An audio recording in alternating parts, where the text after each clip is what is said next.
ဒီလိုပြည့်စည်သွားတဲ့မျက်နှာနဲ့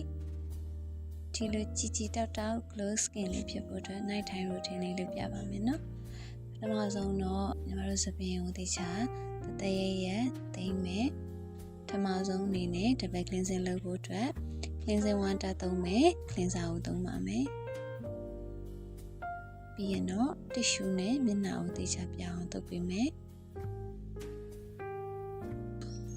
တတိယတစ်ခုအနေနဲ့ထိုနာကိုသုံးပါမယ်ထိုနာသုံးတဲ့အခါမှာညီမကတော့လက်နဲ့ပဲသုံးတယ်ပို့ပြီးတော့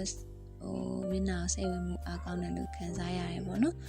cotton pad နဲ့ဆိုရင် cotton pad မတန်ရင်ဝက်ချန်ထွက်တာတွေဖြစ်နိုင်တယ်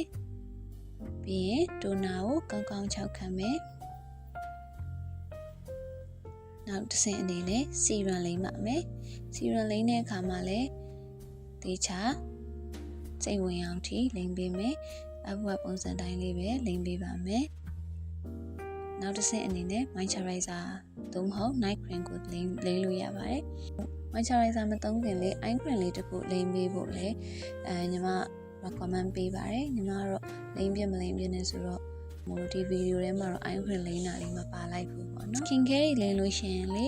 ဒီလိုအဘွားပုံစံလေးတစ်ချက်လိမ့်ပေးပါပေါ်လေးကိုပင်တင်ပြီးတော့လိမ့်ပေးပါသားရည်စိတ်ဝင်သွားတဲ့အထိလိမ့်ပေးပါ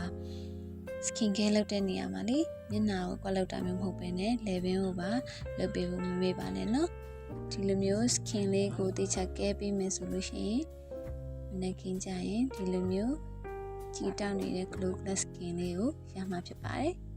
အားလုံးကျေးဇူးတင်ပါတယ်ရှင်